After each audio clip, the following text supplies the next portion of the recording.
बातमी जळगावची आहे। जळगावमध्ये महायुतीत मिठाचा खडा पडलाय। जळगावमध्ये निवडणुकीपूर्वीच युती फिसकटलेली आहे।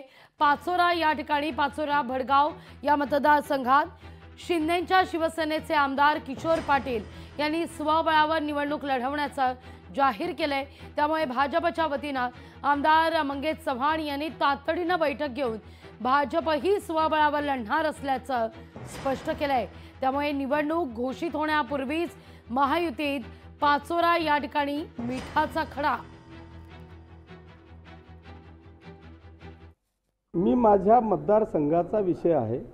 मी माझ्या मतदारसंघात युती करणार नाही।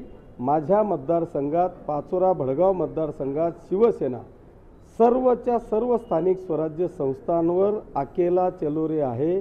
शिवसेना ही स्वबळावर आहे। मला असं झाकून लपून मला कधीच चालत नाही। बघू, करू, युती, विचार विनिमय करू, ह्या विचारांचा मी अजिबात नाही। माझं जे असतं ते सगळं ओपन असतं।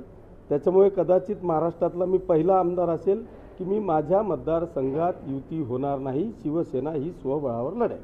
सन्माननीय किशोरप्पांनी भूमिका घेतली की आम्ही कोणाही सोबत युती करणार नाही, आम्ही एकटे लढू, अशी भूमिका घेतल्यानंतर आता स्वाभाविक सगळ्या ठिकाणी भारतीय जनता पार्टी इथं मोठा पक्ष आहे। सगळे त्यांचे कार्यकर्ते पदाधिकारी पंचायत समितीचे एकदा मधु काटे म्हणून सभापती राहून शिकले, जिल्हा परिषदच्या आमच्या जागा इथं बऱ्याचदा निवडून आलेल्या आहेत। या सगळ्या एकंदरीत याच्यातून सर्व समन्वयाने भारतीय जनता पार्टी आम्ही आता इथं ताकदीने लढणार आहोत। भडगाव पाचोरा नगरपालिका पण, नगर परिषद पण आणि जिल्हा परिषद पंचायत समिती, ते आम्ही सगळी पक्षाची एक बैठक आज घेतली।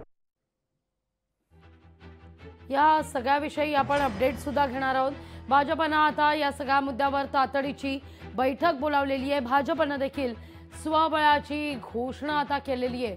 त्यामुळे निवडणूक जाहीर होण्यापूर्वीच या ठिकाणी जळगावमध्ये मात्र महायुतीत सध्या मिठाचा खडा पाहायला मिळतोय। खरं तर गेल्या काही दिवसांपूर्वी आपण जर पाहिलं तर मुख्यमंत्री देवेंद्र फडणवीस यांनी देखील स्पष्ट केलेलं होतं, ज्या ठिकाणी एकत्रित लढता येईल त्या ठिकाणी एकत्र लढू, पण ज्या ठिकाणी तसं शक्य होणार नाही त्या ठिकाणी मात्र मैत्रीपूर्ण लढत होईल, असे संकेत मुख्यमंत्र्यांनी दिलेले होते।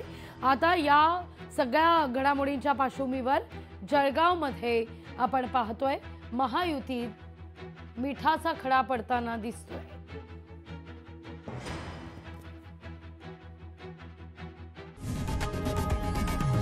लोकशाही मराठी ऐका, पहा, जागरूक रहा।